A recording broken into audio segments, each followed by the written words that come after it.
Assalamualaikum warahmatullahi wabarakatuh. Waalaikumsalam warahmatullahi wabarakatuh. Selamat pagi semuanya. Baik, Pak. Alhamdulillah kita bisa mulai kelas pada hari ini. Dan sebaiknya sebelum kita mulai kelas, alangkah baiknya kita mulai dengan membaca doa. Nah, silakan untuk ketua kelasnya bimbing doanya. Muhammad Fajri. Oke, sebelum kita memulai pembelajaran pada pagi hari ini, alangkah baiknya kita berdoa dulu. Berdoa dimulai. Berdoa selesai. Alhamdulillah. Gimana pada hari ini semuanya hadir atau ada yang sakit? Hadir. Bapak absen tanda ya. Andika Putra. Hadir, Pak. Stadianor. Haji. Hadir, Pak. Iqbal. Hadir. Alhamdulillah semuanya hadir dan bisa mengikuti pembelajaran pada hari ini dengan keadaan sehat walafiat. Nah, sebelum memulai pembelajaran silakan tempat duduknya dirapikan dan alat tulisnya disiapkan masing-masing. Gimana? Siap untuk mengikuti pembelajaran hari ini? Siap. Masih kurang semangat. Jadi di sini Bapak punya ice breaking supaya kalian bisa tambah semangat dalam pembelajaran. Nah, jadi nanti Bapak ketika mengasih aba-aba tepuk pagi, kalian tepuk 1 kali. Dan kalau tepuk siang, tepuk 2 kali. Kalau Bapak kasih aba-aba tepuk sore, kalian tepuk 3 kali. Nah, ketika Bapak kasih aba-abanya tepuk malam, kalian langsung X kan ya. Oke, kita mulai. Tepuk pagi, tepuk siang, tepuk sore, tepuk malam, tepuk siang, tepuk sore, tepuk malam. Nah, oke. Jadi pada pertemuan sebelumnya kan Bapak sudah ada menjelaskan macam-macam sujud, yaitu ada 3, sujud tilawah, sujud syukur, dan sujud sahwi. Nah, pada pertemuan sebelumnya Bapak sudah menjelaskan tentang sujud tilawah dan sujud syukur. Ada yang masih ingat tentang kedua sujud tersebut? Siapa? Ayo, Panji. Oh, Panji yang maju dulu. Oke.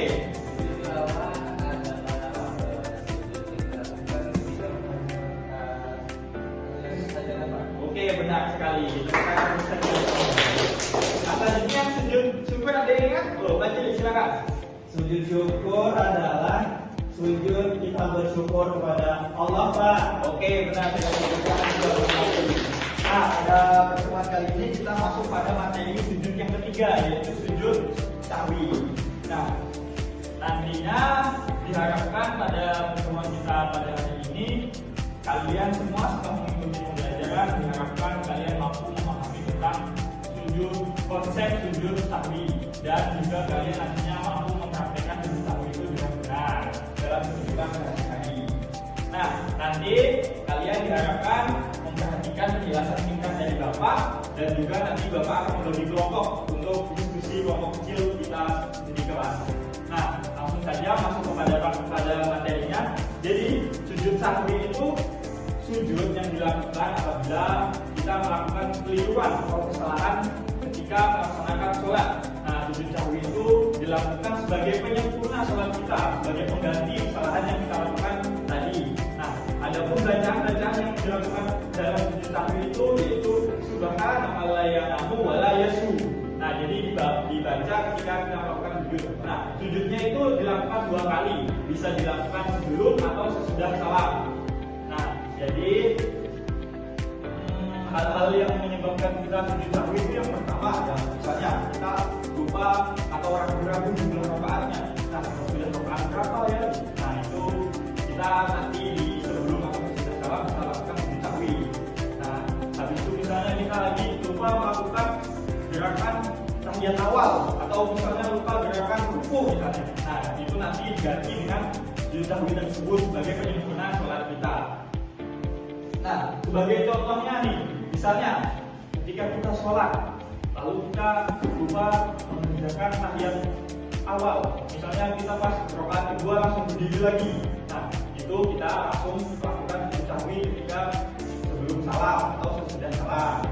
Nah, jadi sujud sahwi itu kan sebagai penyempurna kita semua untuk kesempurnaan sholat 5 waktu kita. Nah, gimana? Ada yang bisa dijelaskan lagi atau belum paham kalian? Paham, Pak. Oke, paham semua ya?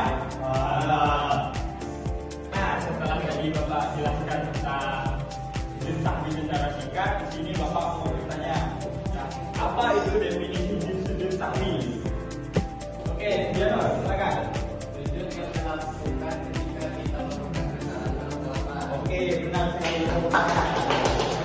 Nah, selanjutnya apa bacaan ketika kita melakukan sujud sahwi? Bisa? Oke, masih silakan. Bacaan itu subhanallah wa yaskuba. Oke, tepat sekali.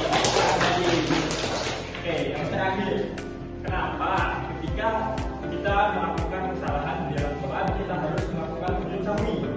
Ada yang bisa? Ya, oke, Pak. Yang salah. Oke, tepat sekali. Ada pendapat lain? Sama, Pak. Oke, semuanya sepakat ya? Oke, benar-benar.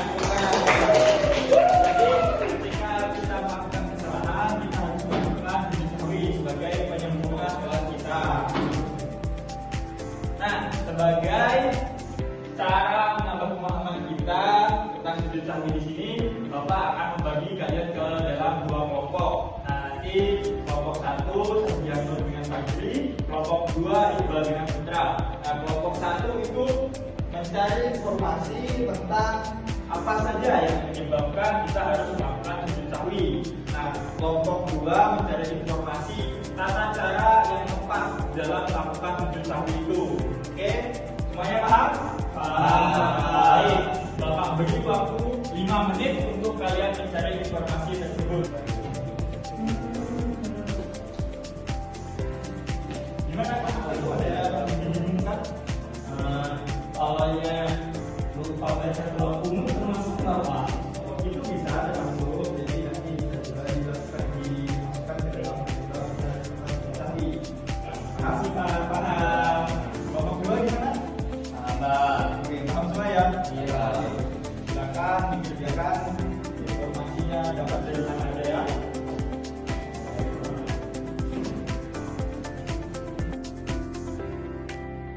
Oke, waktunya sudah 5 menit. Jadi silakan kalian mempresentasikan hasil yang kalian temukan. Gak usah maju, kalian di tempat aja. Oke, silakan kelompok satu disampaikan. Hal yang menyebabkan kita itu harus sujud sahwi, Pak. Yang pertama kita itu lupa dalam sholat, terus dapatnya kayak lupa tanya awal, terus lupa kunut. Ya itulah, Pak. Oke, nah ya jawabannya dan informasinya juga tepat. Nah, sekarang kelompok dua, silakan presentasikan hasil temuannya.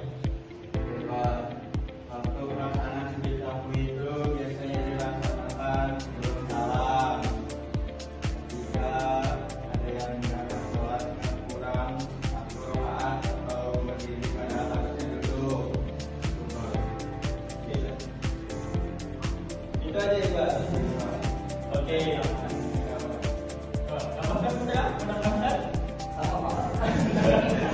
Oke, sudah ya. Nah, jadi setelah presentasi dari kelompok satu dan kelompok dua tadi, di sini kita akan menarik kesimpulan. Ada yang bersedia untuk menarik kesimpulan? Teman, oke, Sandiano, silakan.